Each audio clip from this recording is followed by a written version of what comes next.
Welcome back. We are joined today by Einar Tangen, a senior fellow at the Taihe Institute in Beijing, and also a senior fellow at the Center for International Governance Innovation.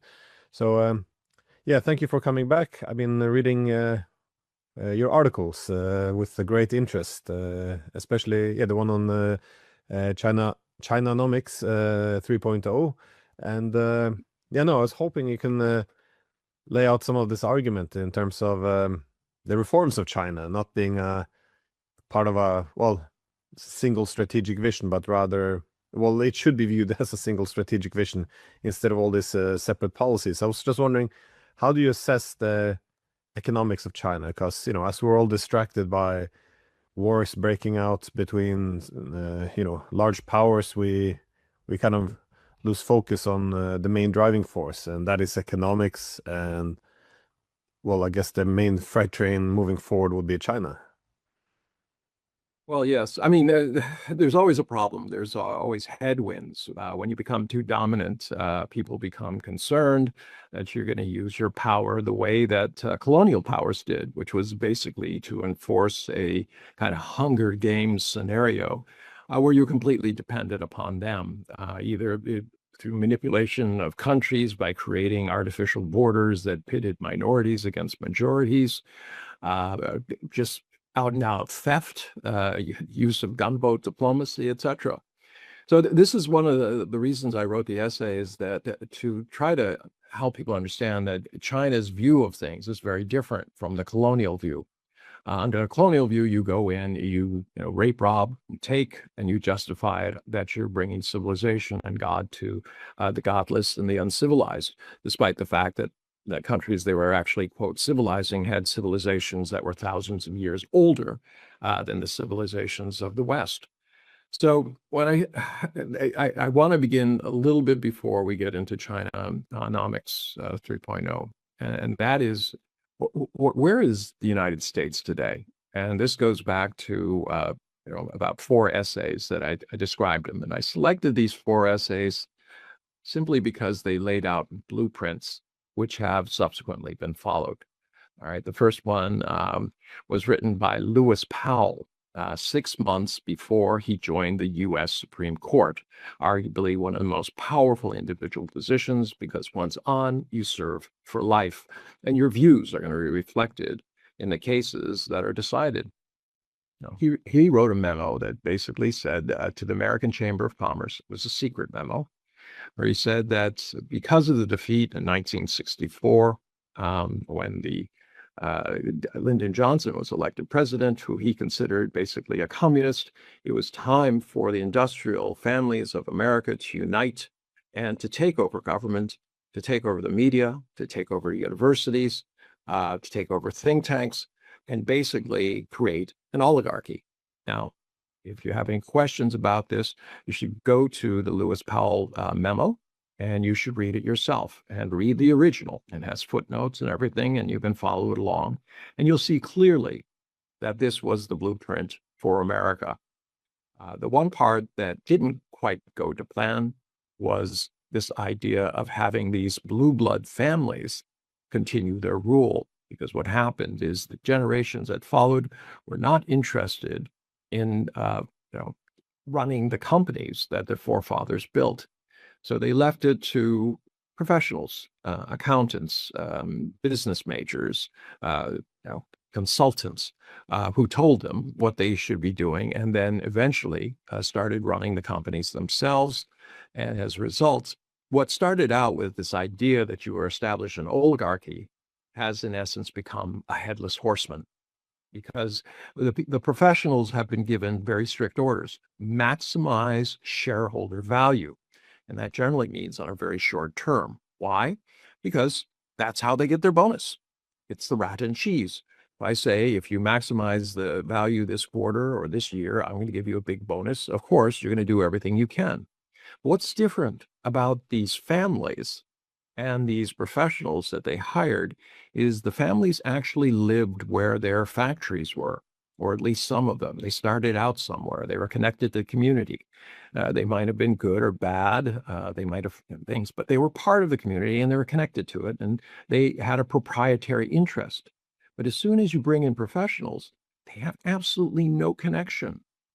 They can shut down a factory which is profitable simply because they say, well, it would be more profitable if we located it somewhere else, in Mexico or in Canada, somewhere else where it's cheaper or they have less environmental compliance, whatever, maximize short-term values. So as a result, you saw the hollowing out of America industry, because the people who would have cared don't care anymore because all they care about is their dividends. And the people that charge don't care because all they care about is their bonus. And that was the system that we have today. It's completely disconnected from the people that actually work for these companies. And you could see it in the disregard and the massive layoffs that are across the board. The second thing I point to it is Wolfowitz's doctrine in 1992. Here he lays out this kind of American exceptionalist idea that America has to be on top, that, we'll brook no opposition from anybody, and we'll do whatever is necessary to enforce our will. And we will use whatever means necessary in order to do that.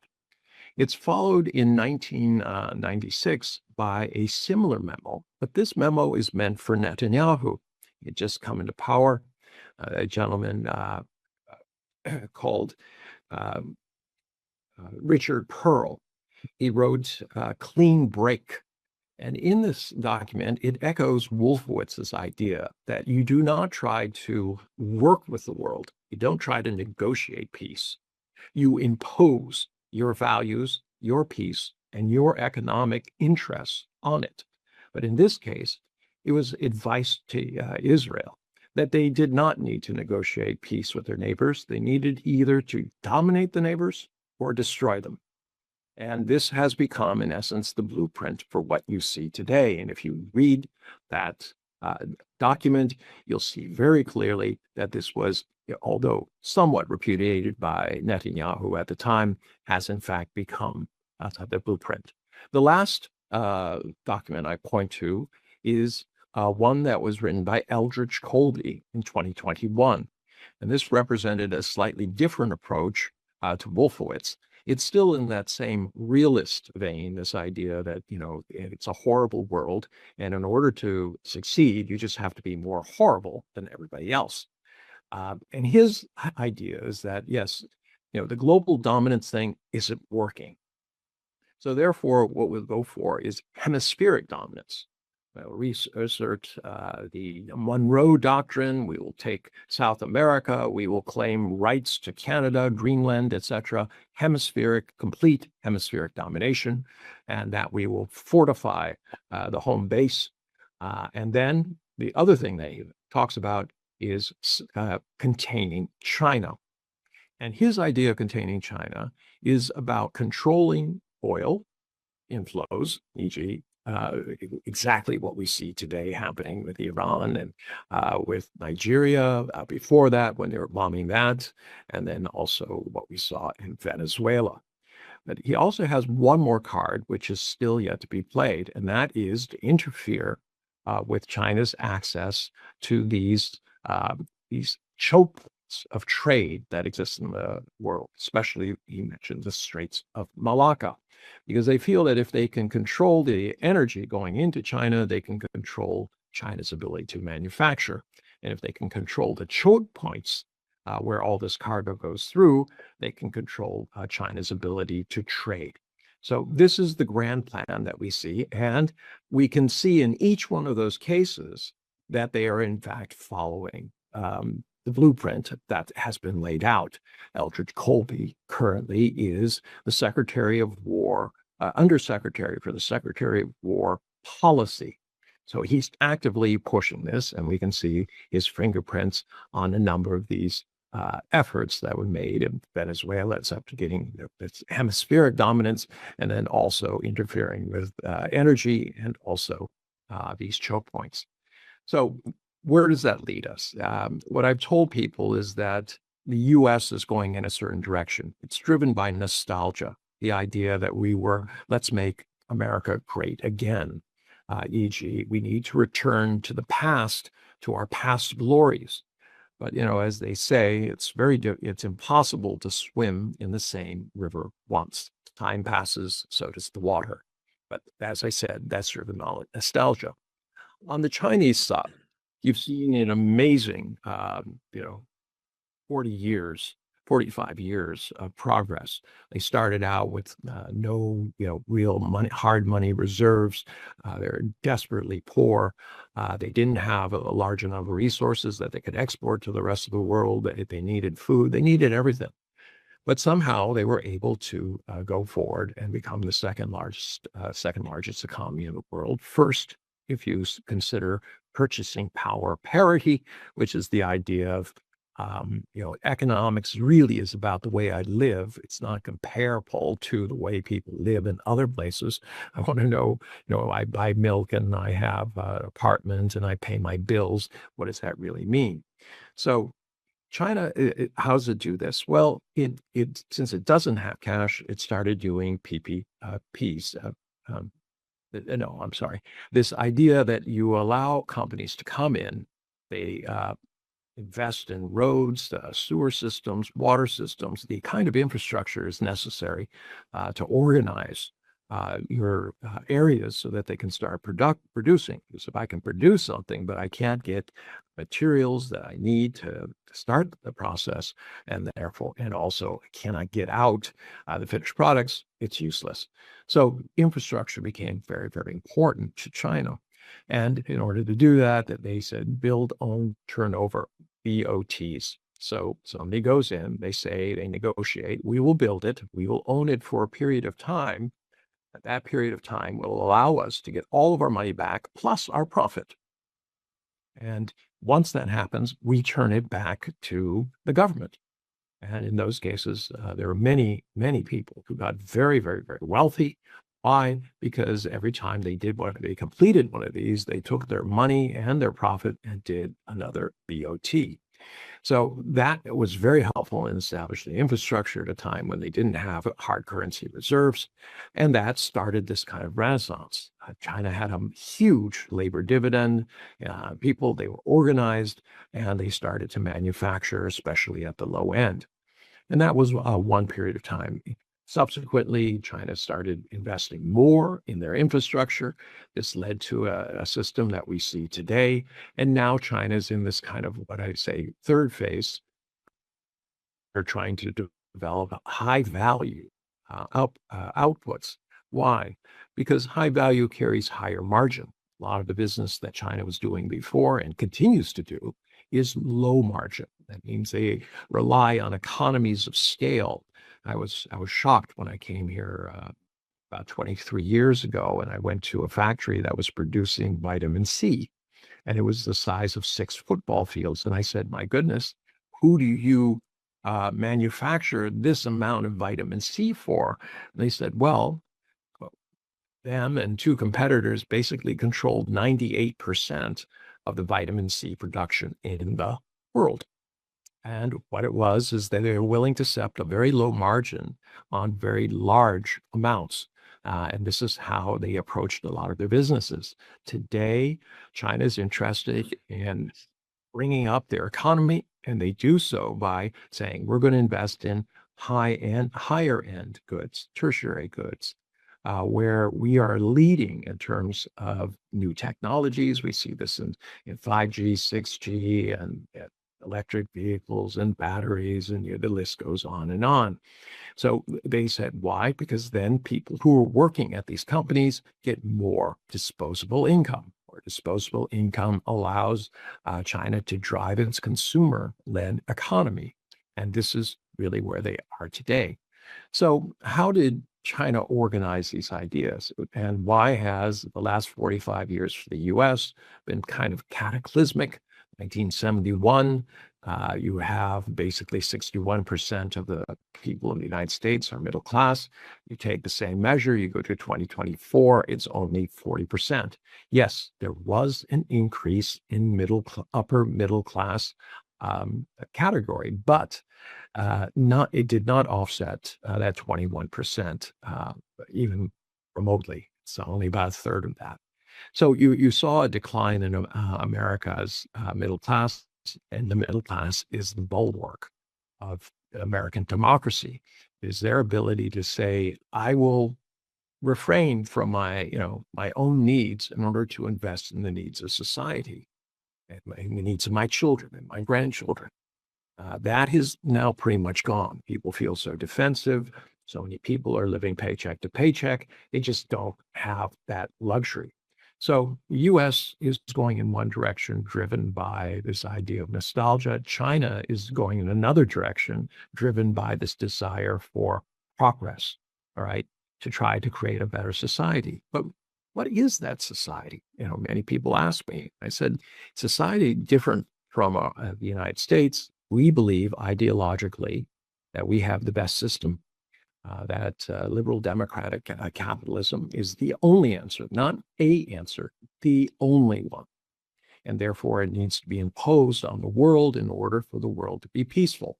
And this has been our mantra, what we've been telling people for many, many, many years. If you just adopt and do as we say, everything will be fine.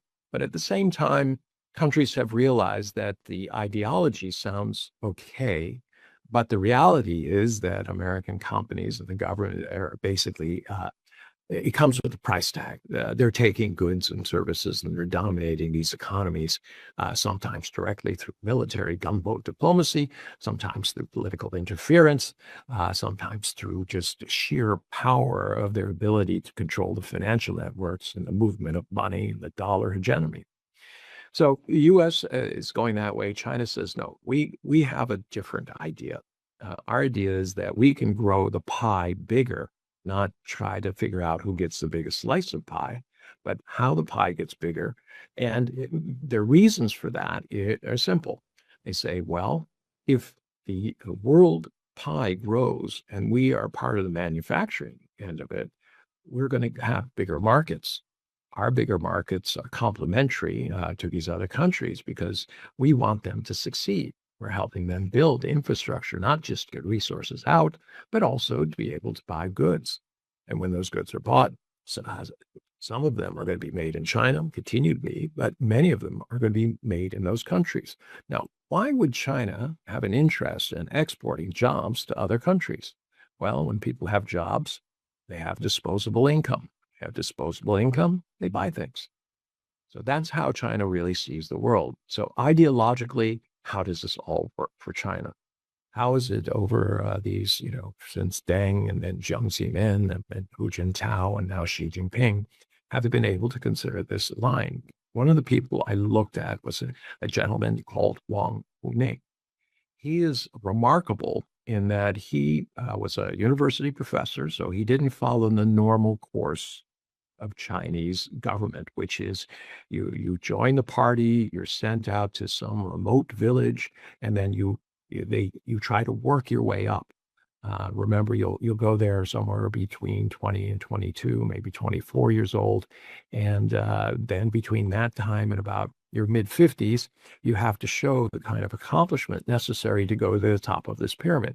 It's a brutal process, but it's one they all go through. And it's kind of the litmus test of determining whether somebody is able to govern because they've started at the very bottom and have to quickly go up through the ranks showing their abilities. So Wang Huning is a little bit different. He's on the standing committee, the most powerful group in China. He's one of 7 members, but he's purely about planning and about ideas. So he joins Jiang Zemin as one of his chief advisors, and it's through him that you start to see these policies kind of coalesce. And I'm saying that he alone did them. I'm saying that he alone was part of 3 generations of leadership and has been obviously instrumental, given that he's on the standing committee as we speak today. So what are his ideas? And his ideas is that to marry both East and West.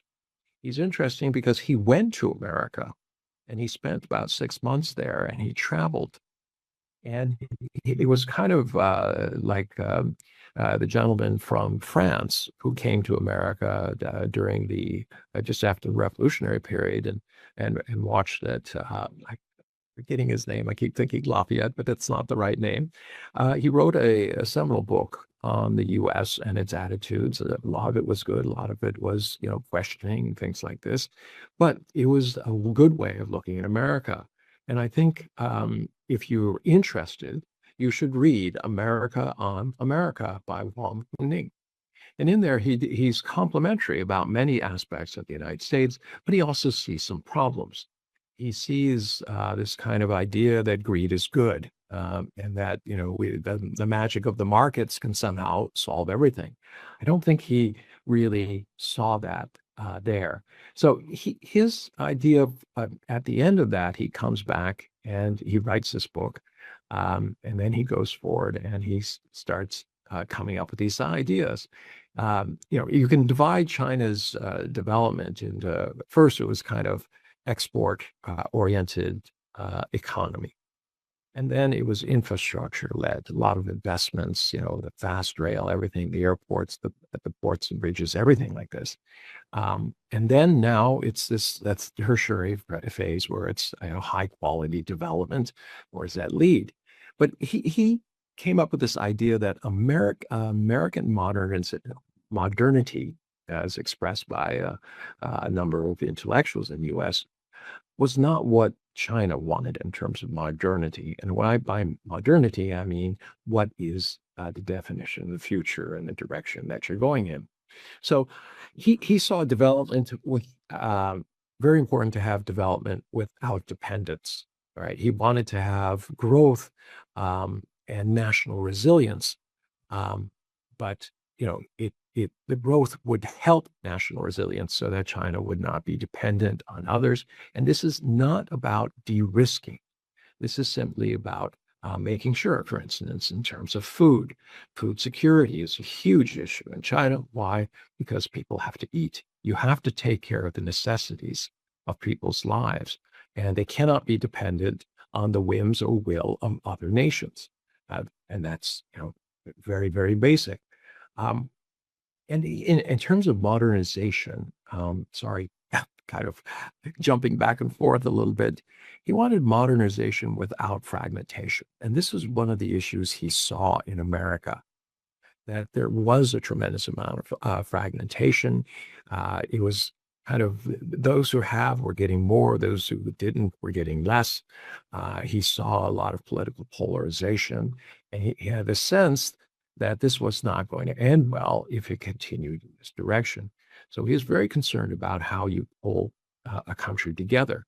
Now, his magic elixir is values, that once a country starts getting to a certain stage, you have to improve the life of people. And that has to be an accomplishment in itself. And it's not about more money. You have to have enough for your essentials. You have to enough to spend so that you can enjoy life, but you don't need excess above that. And it's not that he's saying there should be no rich people. He's just saying that everybody needs to enjoy society, not just a privileged few. So he's pushing that. And if you come to China, and if you ever have questions about China, please go to China first before you make a judgment. And I think you'll be quite surprised. I have many, many visitors who come here, and they always say, gee whiz, this is not the way I expected it, Einar. I really, I'm surprised. I've been misled. The people here are very nice, very kind, very generous. I could walk around at 4 a.m. in the morning. I could leave my backpack on my bike and come back the next day and it would still be there. Kids leave their laptops in classrooms when they go to lunch. They're not concerned. There's just a very, very different level of security. And what you have is, for the Chinese government, you have to provide a secure environment, or you have failed the first test of government. And you have to provide opportunity, and you have to provide fairness. So Wang Ming is really instrumental in terms of laying out the plan.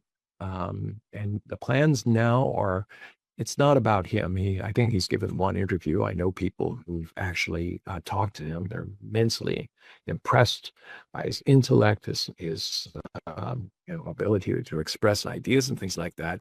But you can see what he's done in these big speeches that have been made by these three successive leaders that have all been part of this kind of overall planning. For instance, we talk about the four initiatives. The security initiative, economic development initiative, global governance initiative, the civilization initiatives. Each one was released 2 years apart. It was all part of a long-term plan. Get people used to this idea, educate them on it, then go to the next piece, the next piece, and the next piece. Why? Because it takes time to sell ideas. It takes time to get used to them. You don't throw a whole bunch of ideas all at once at a large group of people because it can sometimes be very difficult for them to understand. So, as you can see, every 2 years they launch another part of the piece of the puzzle that allows people within China and those who are listening outside of China to understand the general direction that they're going. China, in terms of their economics, they have a number of things that they're doing. First off, they don't want to give up the manufacturing that they have, but they know to be competitive, especially in low margin areas that don't have a lot of labor, where you can use robotics and automation. They want to cut costs. So, electricity in China is amongst the lowest in the world. Electricity is a big part of everything. For instance, it's 15 to 25% of a loaf of bread. When you start adding up fertilizer and all the machine inputs going, the plastic, and getting the logistics and costs and things like this, and that's true of almost everything. So unless you have some adequate supply of, very inexpensive uh, uh, power, electricity in particular, you're not going to be able to produce very efficiently. But above and beyond that, they're using the digital revolution in order to drive it. And by this, I mean, they're automating their factories. They're automating logistics so that in terms of from the moment the order is received to the moment it is delivered, right? And even the aftermarket services now heavily dependent on automation. And China installs more than half of the world's robots every year, doing that for many years, in addition to actually kind of pushing the whole idea in terms of developing the robots themselves. All you need to do is take a look at the 2025 New Year gala, which is watched by about, I think, 80% of China.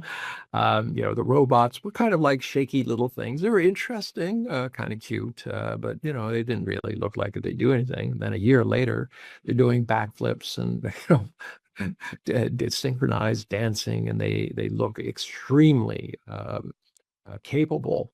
And that was all in 1 year. So, China continues to advance. They want to develop new technology, but they're also willing to share it. This goes into this kind of Belt and Road Initiative. This is where they said, 2013, they launched the idea. 2015, it really starts. Since 2015, they've put about $1.4 trillion into this, and it's been mostly about infrastructure. Ports, bridges, etc., as I was referring to before. Why? It's important. But then this year, Xi Jinping said, it's time.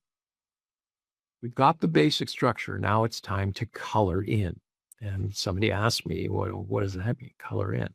It means that along with all these ports and bridges and things like that, you have to have real economic development, which means you have to have economic development zones, factories around there. You got the port, you might as well use it to sell things. You don't want to just export resources. You have to climb the value chain so that you can get more value out for your country. It produces jobs. The jobs produce both income, it grows the local economy, it grows the international economy. This is what I was talking about in terms of growing the pie. So part of that, China has said, look, we're willing to share technology and co-develop technology with you. Extremely, extremely attractive to the nations. I talked to a lot of the ambassadors here in China, and I asked them. I said, "Well, do you have something similar to the U.S.?" He says, "No. U.S. pharma is not going to develop. They might put a factory for producing something in our country because it's cheaper, but everything else is proprietary, and the idea is that we buy it from them." In China, they say we can do a joint venture, and you're going to participate not only in owning the intellectual property, but also benefiting from it. And China believes this is a good way to establishing firm um, um, ties to these countries and helping them, as I said, grow their economies, which China says in a rising tide floats all ships. So very, very different, all very, very forward looking. So in essence, that's why I wrote that article in terms of Chinanomics 3.0. I was kind of to express where these two major powers are, the very different approaches they take, one nostalgic, one forward-looking, one inclusive, one exclusive. And then saying, okay, well, here's what will probably happen. And the fact is, at this juncture, the politics are not going to be mended easily. You're not going to see the US shift towards China or China shift towards the US. Both are kind of locked into their trajectories. And we've seen the consequences of that. So, what bridges are available to try to keep the world from disintegrating totally? I do believe that it's economics and to a certain degree about culture, about human interaction, and things like this. So lately, I've been telling people, I'll happy to discuss the politics, but I don't think it's going to change many people's minds, as I'm sure you have found out, Glenn. You speak the truth every day, and yet somehow people who should be listening aren't. But I do think that in economics and people diplomacy, how you do it. I mean, I look at the United States right now; they're having the World Cup. For many people, especially this is post COVID, they really had very funny ideas about Europeans and other people from other places, and then all of a sudden they see them and they're all enjoying the football, or as we call it, soccer in the U.S. And they said, these guys are great. They're nice. Yeah, it's not all perfect. That sometimes there's some little friction or people get too rambunctious, but they're kind of cool and funny and interesting. And I think we need more of that. This suspicion and lack of trust in the world, which is driven by governments and their propaganda, in order to, do what they think they need to, unfortunately infects the people, and they start believing that those people are not like us. I mean, look at the number of people in the U.S. who are in favor of deporting everybody who quote doesn't look like them. That's not a good thing. So I think things like this can make a difference. And then once people realize that there are paths economically that are necessary, and the U.S. We import $4.3 trillion a year. Right? We consume that's about a quarter of everything that we consume. We're not going to replace that. We're not going to build factories to do that. If we did, the goods would be so expensive. We've had less disposable income than we have, and right now there are a lot of people who just don't have enough the way it is. So, I mean, I think hopefully at some point they realize that, but I'm not betting on the politics. I'm really betting on the economics of this. Well, when you talk about how the economy should serve society, I can't help but to think about Karl Polanyi. He wrote some of the best literature on this after the Second World War. So essentially, was making the point that after the Industrial Revolution, key challenge in capitalism was that if you only left everything to the market, essentially it would decouple from society, and society would simply become an appendage. Wherever market efficiency goes, that's where society has to adjust. And it was exactly this inability to manage the force of capitalism, or in a responsible way, which gave rise to radical alternatives. So he was pointing to Hitler, Stalin. It feels like that's the direction we went, though. That is, we were supposed to have nations with economies. In other words, here's our society, and let's organize the economy in a way, for efficiency, of course, also serving society. But instead, by having this neoliberal economics, where the market cannot be interfered with. This has become almost religion. We gradually became economies with a nation. That is, especially the United States have stood out. A lot of red flags should have gone up. For example, after some of the period of globalization, and when they saw a lot of the jobs being exported, and they had all this places, cities, towns in the middle of America, who were dying out, so the jobs were leaving, the drugs were coming out. So instead of how could improve society to make this better for everyone, you had articles popping up in newspapers such as, "Oh, the solution is U-Hauls." That is, you're not adjusting to to the market. Get a U-Haul, which is this vans they rent, and move, get out of there. I mean, this is just depopulate the area. But this is, for me, when I read those articles, I thought, well, this is what Carl Polanyi was writing about. That is, you allow society to be ravaged because it's not serving the economy in a proper way. It's just his point though was, if you just go for the economic efficiency, at some point you build up the oligarchy, you dismantle society, and at some point the consequences will come. But I had a last question for you though, about how do you see, how optimistic are you that China can avoid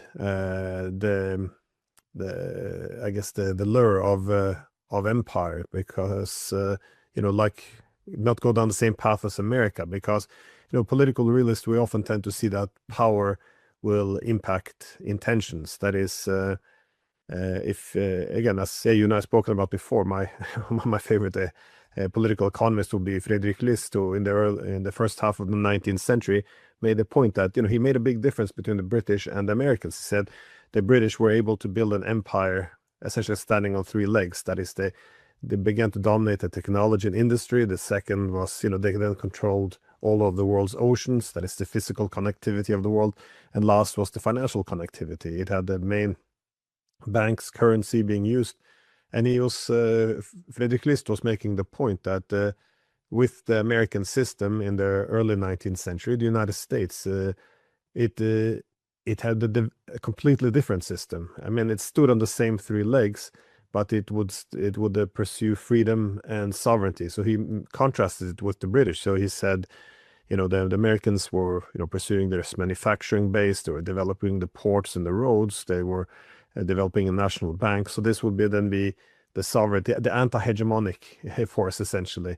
And when you read it today, the reason I ask is it sounds a bit like the way we often talk about China. But by 1898, you could put a date on it almost, when the Americans won the war against the Spaniards. You saw then that they acquired all these colonial possessions, and suddenly controlling the Pacific wasn't the objective. Suddenly they had to dominate foreign markets, and this meant also territorial acquisitions, and again, all of the same three legs which had been for anti-hegemony gradually became instruments of hegemony, especially after World War II, when the US had to control all the seas, dominate the tech industries, and of course monopolize on the world currencies and development banks.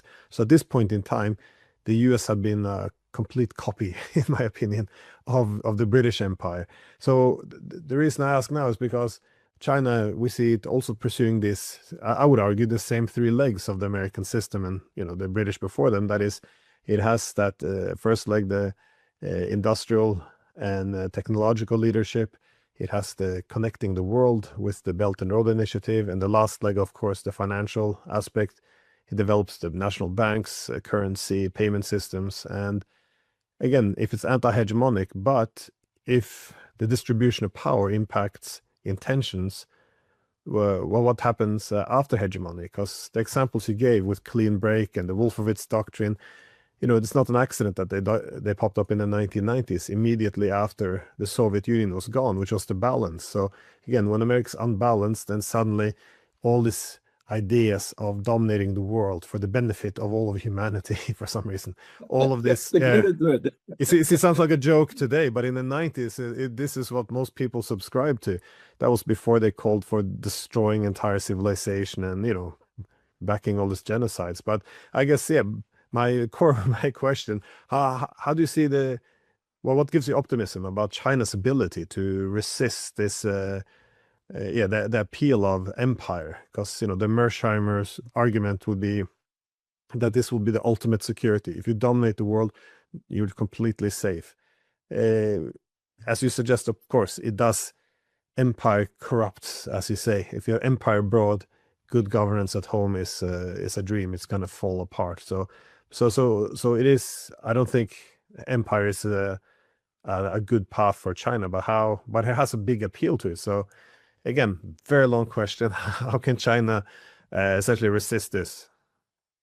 Okay, I think it's absolutely topical. And the funny thing about it is I moved to China in 2005 because I said, well, if there's a renaissance in my lifetime, it'll be here. I have not been disappointed. But I also had the opportunity. I was chairman of my state's International Trade Council, and I had the chance to meet some fairly high people in the government. And the one thing I said to him, I said, well, you seem to be on the right track in terms of your economics and things like that. Your system is different, but it seems to suit you. There are rough edges and things like that. But I do see China rising. And this is in 2006, 7, 8, that type of period. But I said, I hope you'll study history to the extent of, not because it's not just Great Britain. You go back over all of these empires, it was always the same. They started out, with trade, and then all of a sudden they became forced to get trade, and then, then of course it becomes justifying it with either God or gold or whatever it comes to hand. I said, I hope you don't become like us. Now, there's a couple of things about China which are noteworthy. First off, as I said, we're driven by nostalgia. You would think that China is in part driven because they said, this rejuvenation, this idea that we want to reinvigorate our economy. But that's not nostalgia necessarily. What it means is it's the recognition that we have to do new things in order to advance. And it's all about history. So, for instance, if I talk to somebody in the government at a fairly high level, they are classically trained in the sense that they know all the poets, they know the literature, their history. They are continually going to what they call the party school. They have to take courses there, mandatory every year. And as part of that, they are taught about, their history. Of course, it's the interpretation that they put on it, but they do learn about they are not only learn, but they're fully cognizant of the power of history, especially as you get into higher levels. And they use that as a guide to the future. For instance, in dealing with Donald Trump, they understand he's transactional. They thought long and hard about how to handle him. And they found examples of people like him in their history. And that makes them a little bit unique because the more, as a history professor, you're less likely to repeat the mistakes of history if you actually study it and learn from it. So I think they continue to learn from that. And as long as they're willing to teach that, and that is central to their understanding of the world, I think they'll do well. Second, they don't push ideology. We do. And part of it is we push the ideology because it's a way, it's a defensive nature. Why have we done all these terrible things? Well, we're actually doing it for the right reason, as you pointed out, for the greater good. All right. Every omelet, you have to break eggs. So, if you want an omelet, you have to be willing to do what's necessary. But I think that has become hollow. But China doesn't do that. They don't say you should follow our example. They say, sure, if you think we have something to offer from the way that we have developed, and so it works in your country, feel free. We don't have any intellectual property claims on it. You do what is necessary. But their idea about sovereignty is that every country, because it's a complex mosaic of cultures, history, different people, often different languages, that has to have its own path. It's not a cookie cutter. This is not one size fits all.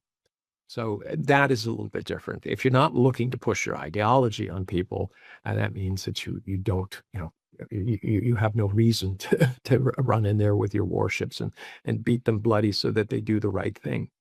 And the last part is China's system so far has a professional class of bureaucrats that lead up to leadership.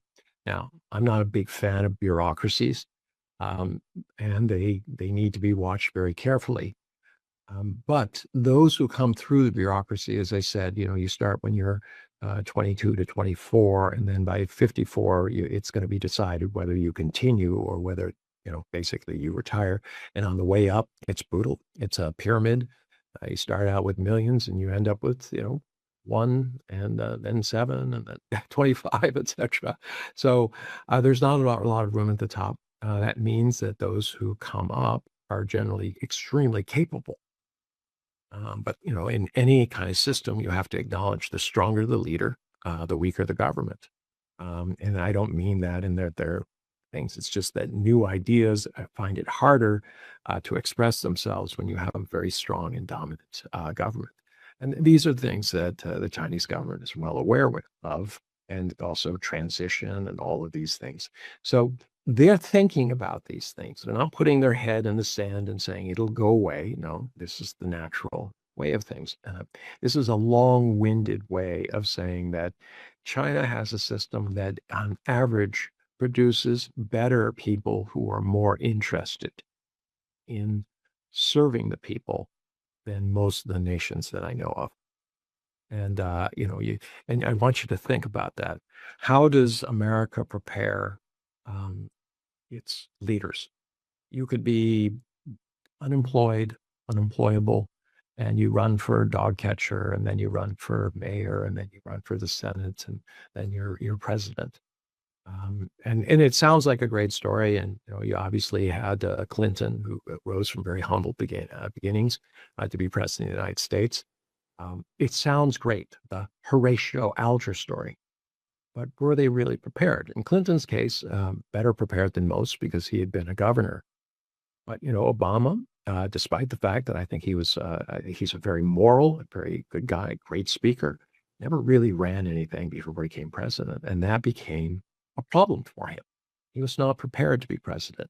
The irony is he'd be a great president today because he has the experience, right? And he understands how the bureaucracy works and how it kind of befuddled him, especially on the military matters. When you're sitting there in the Oval Office every day and people with big stars on their chest and, lots of degrees, these are very smart people come in and they basically brainwash you over a period of time about the security threats of facing America. And you believe them because you don't have an independent sense of reference, especially somebody who was, an organizer and then, state senator and then moved up to U.S. Congress and then became president.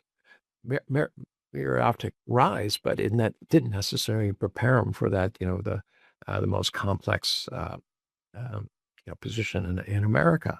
Whereas in China, if you're going to reach that position, you have been through the ringer many, many, many times.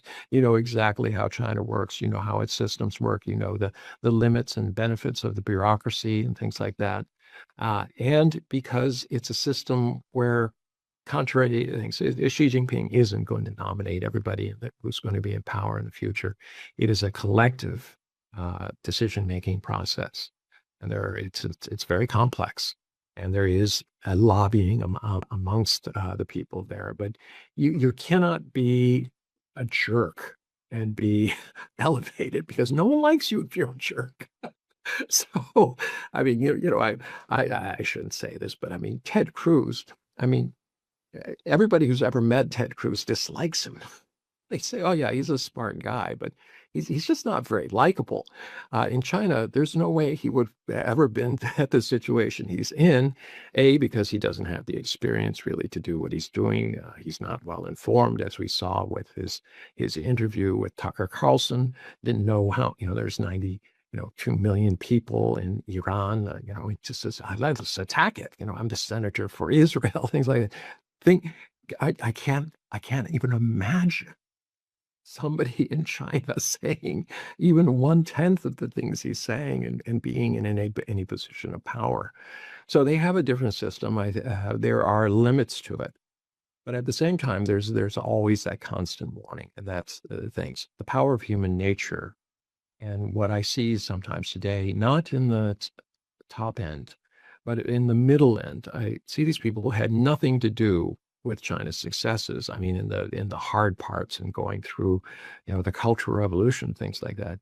They somehow take on the mantle of China's successes, and they try to take it very personally, and they become, in many cases, very hawkish, saying, we need to teach everybody a lesson. We're strong. You know who, you have to know who China is. And that kind of talk worries me. But as I said, the people at the top who continually go up do not generally reflect these views. They tend to be, as I said, very historically based. They're very certain that the future a good future does not involve conflict. As China continues to try to tamp down all the nonsense that's going on in the world, started by other nations. So, yeah, I do think there's that constant danger, and if you ignore it, then you're really in trouble. You can't do that. We see across Europe, alternative for Deutschland, FD. You see the right-wing parties who are in essence have fascistic tendencies rising on populist programs and things like that. Are their leaders capable of governing? Have they ever done any governing? No. They'll make promises to get into power, but they will have no idea how to keep them. And you can see that with Milei in Argentina. You can see that across the board, including Donald Trump. He has no idea how to follow through on all the promises he's made. In fact, he's now at the position where he is actually going in the opposite direction of everything he's promised. Healthcare is more expensive. The prices are up. Gasoline is up. Forever wars continue to go on. And he's paying no attention to bringing real jobs back to America. That whole thing has failed. So yeah, that's the danger there. But then, how does China react to that? Do they think, oh, we're superior? I think adopting an air of superiority is the greatest weakness. I know very few people who are truly confident who act superior. And I mean that. People who are trying to convince you they're superior, I always suspect, have self-worth issues that they're trying to cover up their inadequacies by convincing you that they're strong. If you're truly strong, you rely on your arguments, you get examples, you do things, you don't talk about as much. So I do think Chinese have a much longer shelf life in terms of how they deal with things. But, the future is unknown. And, as I said, it's a continual battle. The only thing we know for certain is there's going to be more change.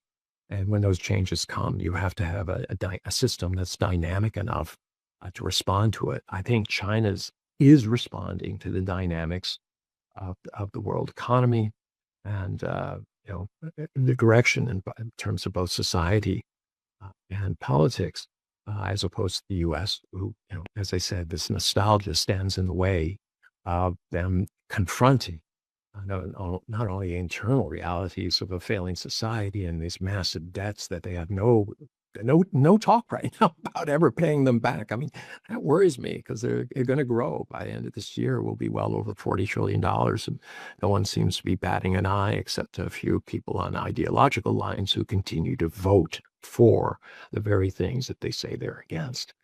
That's the politics of it. So, yeah, we're in the midst of a period of change, not only politically because of the U.S. and China, but also in terms of the technology. I mean, the digital revolution is as great in my mind as the industrial revolution in terms of how it affects regular people. And there has to be new ideas, how to accommodate that, how to train people so they can be part of this new economy, uh, and how the economy is going to work. Do we have some new system where we employ people 3.5 days, a, a week, but you run a 7 day a week economy. You have 3 shifts, and it doesn't matter when you go to sleep or wake. Basically, all the services are available so that you're spreading out your economic activity. There's less and less is going to be necessary to provide the essentials of people's needs. I mean, food, assuming there's enough arable land, can be done with a fraction of the number of people it was done before. I mean, in China, you still have around a little over 30% of the people involved in agriculture. In the US, it's less than 2%. It's highly automated and things like that, but that opportunity is there. Then the labor dividend from that can be spread to elsewhere, but they have to be trained. You have to start thinking about what they can do and then showing them how to do it. So there are areas, and there are many other areas where essential. I mean, building. If I print a building and I don't need masons and all of these types of things, what do we do with them? I think China is being very forward-looking. They don't talk a lot about it, but they've been investing more and diverting more people into areas where are going to be future opportunities. They're making sure that they have college graduates, but they're also overhauling the academic program so that these people are more in tune and have, once they graduate, they do have good job prospects. So, government, not only creating safety, is responsible for preparing people to be productive parts of society, not interchangeable, but simply trying to match people and their interests and abilities to areas where they can have a fulfilling life. That's just as important. It's not just I have extra income, but it's like I go to work and I see value in what I do, and others see value, and that value transforms to me in terms of payment. So, governments who are able to adjust and provide for their people and their future, I think do very well. It's not about giving people stuff. That's not productive. You're transferring wealth. If there's enough wealth to transfer, fine. And people in need, in some cases, all you can do is transfer. If they're quadriplegic and they can't work or they need extra assistance, yes, it's going to be a little bit of a drag on society, but you can't just abandon them. All right. Maybe I in think some that's societies it was. no, I was gonna say I think that's a key challenge for all societies now moving forward. Creative destruction from the new economies emerging. Uh, anyways, I wanted to thank you for coming on so early on the weekend. Yeah, so long-winded. Yeah, I very much appreciate it. Thank you. Yeah. Thank you. All the best to you.